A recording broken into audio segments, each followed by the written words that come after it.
Portfolio Builder members, welcome to our evening update. We'll start off by looking at today's trade alert for basic members.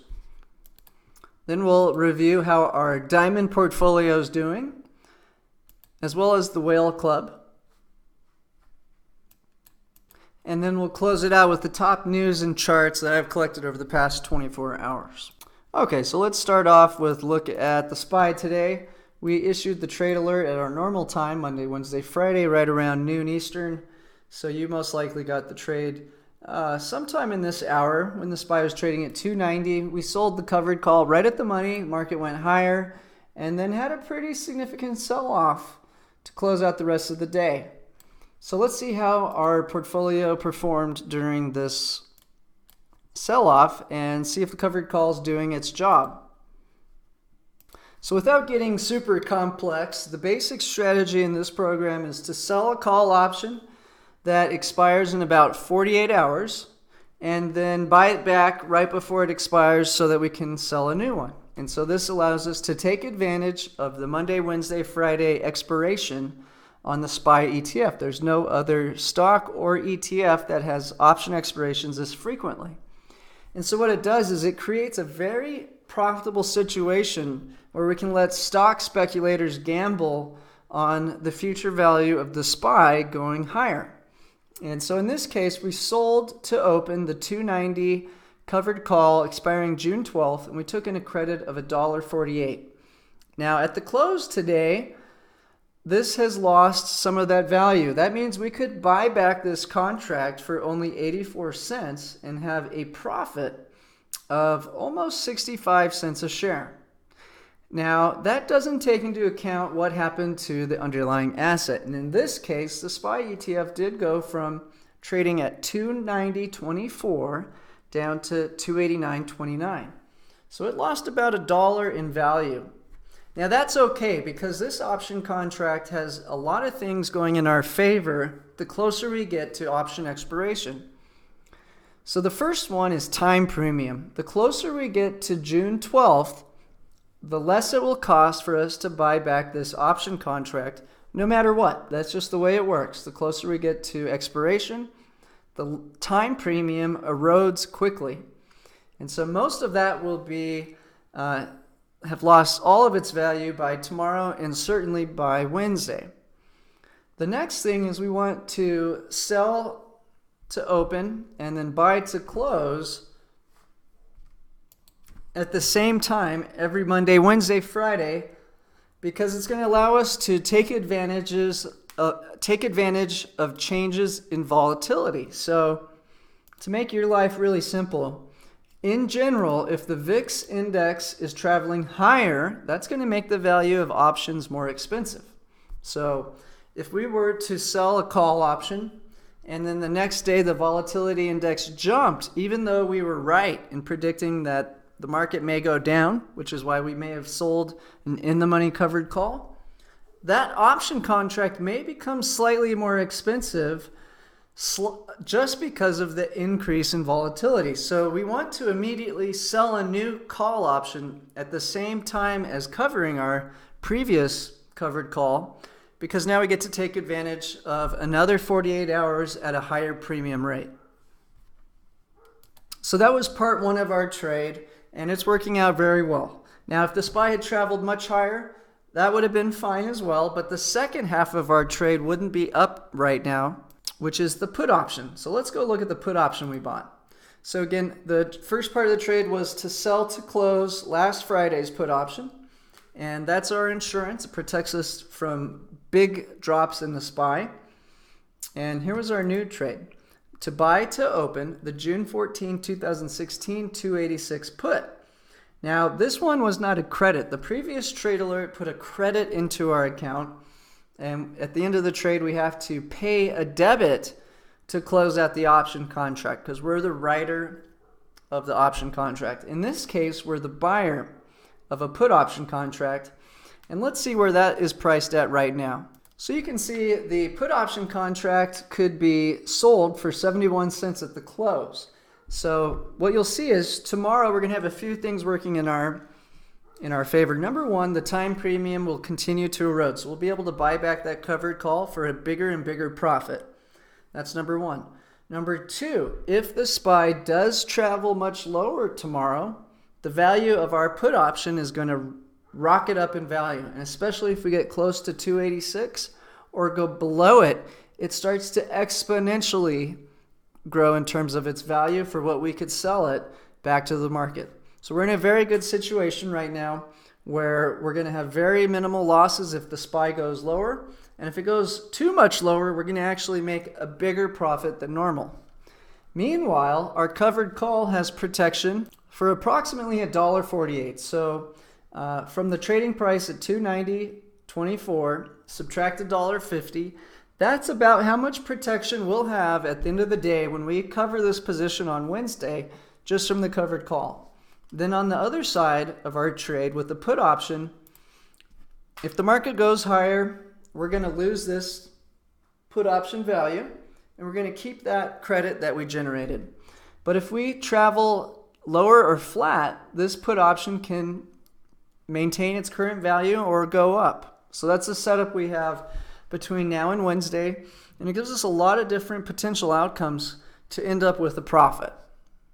So that's a look at how we're faring in our basic trade alert. It's a defensive play with limited upside benefits if the SPY travels higher. But if we go flat, we go down, we're not going to be worried, and there's very little chance I'll issue any kind of emergency alert tomorrow.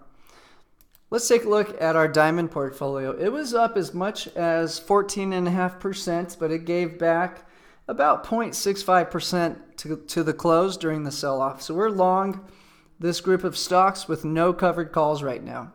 Now tomorrow we'll make a decision on whether or not we want to keep this basket of stocks, start writing some in-the-money covered calls, or potentially drop down to only holding Microsoft and Apple, because I'm expecting the trade war to ratchet up in the next few weeks. So we may have another week of clear coast, but after that I would be very concerned about having such a broad basket of these companies. Now these are the top positions in the SPY, but Microsoft and Apple are far stronger positions than any of the other companies below.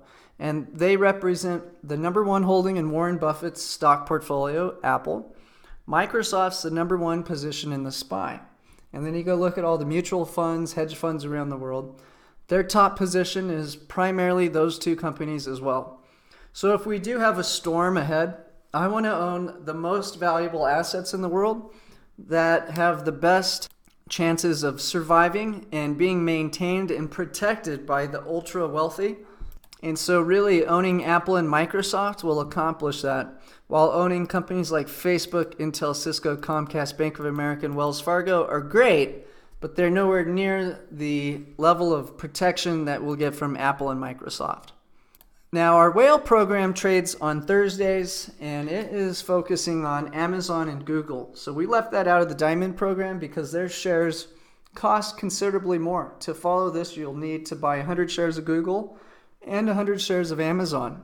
Now these trades are pretty much going to get their guaranteed 0.5% return this week because Amazon and Google flew up right after we issued the very defensive trade. It's the same setup. We're selling an in-the-money covered call while the volatility is extra high and the premium is extra high on these, and then taking half of that credit and investing it into a put option. So if Amazon and Google were to catapult lower at any moment, we would be able to actually generate an extra large profit from the put option and still have a great amount of protection from our in-the-money covered call. So the Whale Club goes for smaller, more consistent returns with a lot of protection, and it really looks at the easy hanging fruit. Its goal is to have extremely low drawdown and very easy, consistent returns. All right, now I'd like to take a look at some of the most important charts and pieces of news that have come out recently. The dollar index has been falling for all of June, mainly due to the Fed hinting that it's going to lower rates. I like to look at the South Korean index for a leading indicator into the health of the risk appetite for stocks, pointing up in June. Here's a quick look at the yield curve, still inverted right in the middle, which is insane. So right in the 2 to 5 year, we have the very inverted curve. And now we'll go to the news of the last 24 hours. Some of this was collected over the weekend. So we have Trump talking about reaching a deal with the tariffs on Mexico, or rather avoiding it, and getting their military to help control the illegal immigration, which was up to 130,000 people last month that were detained at the border. This is a chart just showing the rent as a percentage of disposable income. Of course, if the rent gets too high, that can end up crashing real estate market. Here's a little tweet just joking that how to deal with systematic debt problems, and they're talking about just taking rates to negative, which is what we've seen in Japan and Europe.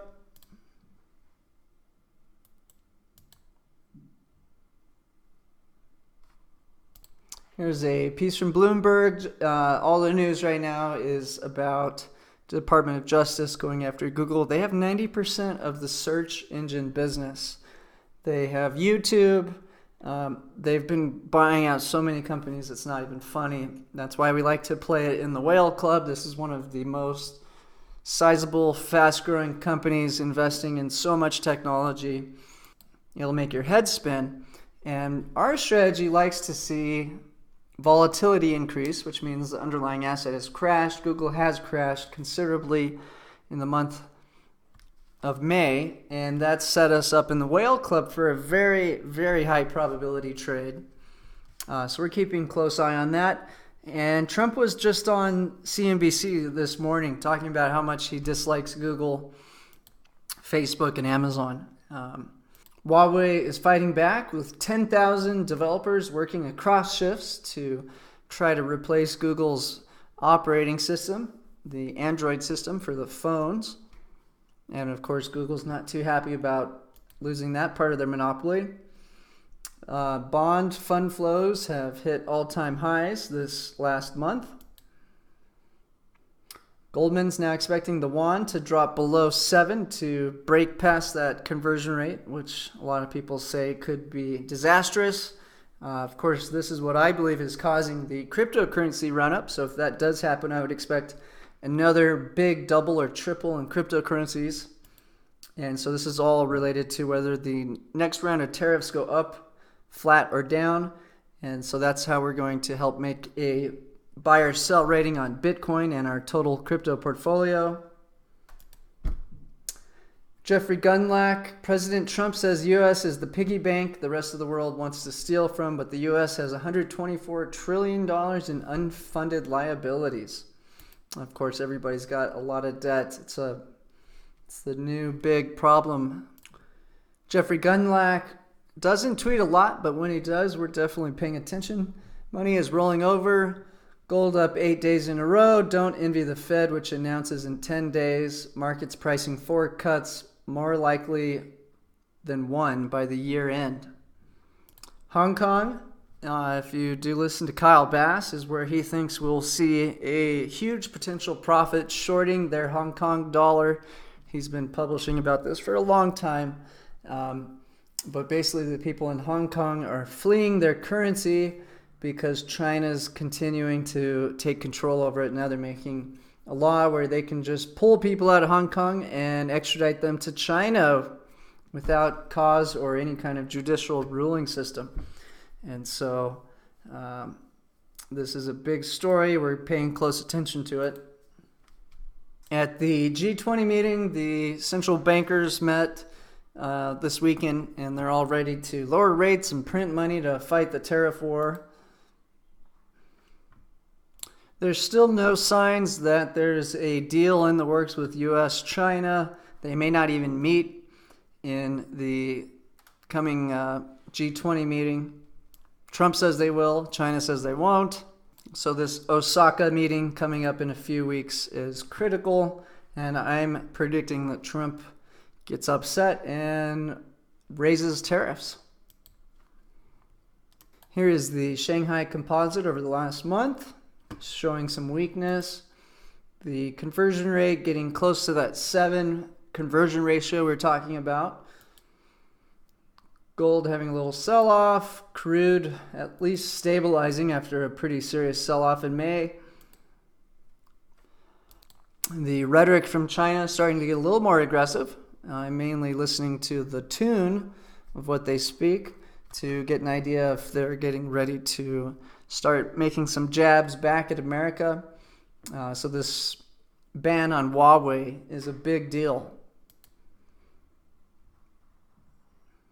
So far, no serious slowdowns in the Chinese or U.S. economies to create a overnight stock crash, but that's something we're trying to measure.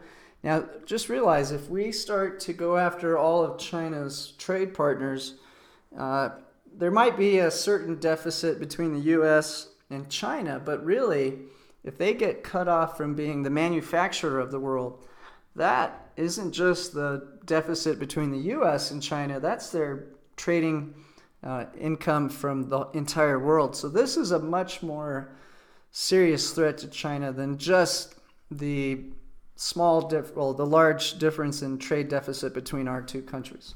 So that's why I think this could potentially get very ugly very quickly here. China's foreign ministry said China is open for more trade talks with U.S. but would not confirm a meeting between the Chinese and U.S. leaders at the G20 summit later this month. Trump says China is going to make a deal because they have to make a deal.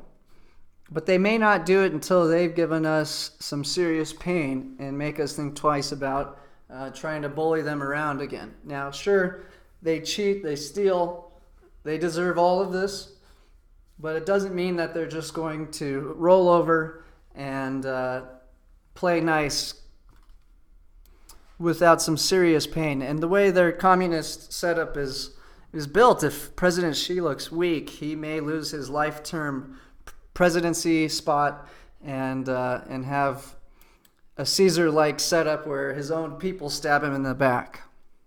Here's a joke from Zero Hedge. Unemployment at a record low, wage inflation near decade highs, which is still low. Stocks 2.5% below all-time highs, and the Federal Reserve will cut rates 3 times before 2020. That's what the bond market is predicting. China and Russia have been buying gold and increasing the amount as they wish to get rid of the dollar dominance and dependency. Chinese exporters dodge U.S. tariffs with fake made in Vietnam tags, so Vietnam's trying to cut down on that so they can benefit from these tariffs. Hong Kong has used up 80% of its reserves to fight, or rather maintain, the Hong Kong-U.S. peg. And what happens when they run out of the rest of their money? Will they start selling assets to protect that? Or will the Hong Kong dollar depreciate? That's Kyle Bass's big play and what he thinks could become part of a systematic dollar shortage. UK continues to struggle with very nasty manufacturing output print. China's devaluing their currency. Again, that's probably what's caused a big run-up in gold prices and cryptocurrency prices as the Chinese rich looking for safe places to move their cash so they don't lose 10, 20, 30% of its value from China manipulating the value of its currency conversion rate. Trump continues to push the Fed to lower rates, start up QE. Here's a look at the SPY today. Now, of course, that didn't have... This was this morning. Let me flip a little farther. Here's tweet. Google has acquired at least 270 companies over nearly 2 decades. NASDAQ soars above key technical levels, but bonds aren't buying it. Bond yields not traveling higher with stocks. Now, this note is showing that the Fed's rate cut in September of 2007 gave the Dow Industrial Average its biggest one-day percentage gain since 2003. Fast forward 1 year, and the U.S. was in the teeth of the financial crisis. So they're saying just because we have a run-up in June doesn't mean we're out of trouble. And I would agree. If this trade war escalates, we could have another stock crash on our hands in no time, even with the Fed lowering rates. Google gearing up for an epic battle with Trump Department of Justice over antitrust issues. David Rosenberg, genius, used the tariff weapon to pretend you actually get something done on immigration. In the process, all the angst you created gets the Fed to cut rates and conveniently distracting everyone from all this nasty Mueller stuff. It's called the art of the surreal. And he was joking about how if Trump were to get rid of the tariffs right after the Fed did lower rates, could set himself up for a huge stock boom right before the 2020 election. But is he going to take a weak deal, or is he going to double down here? And I think that they're both going to double down and see what happens. I think they both have to.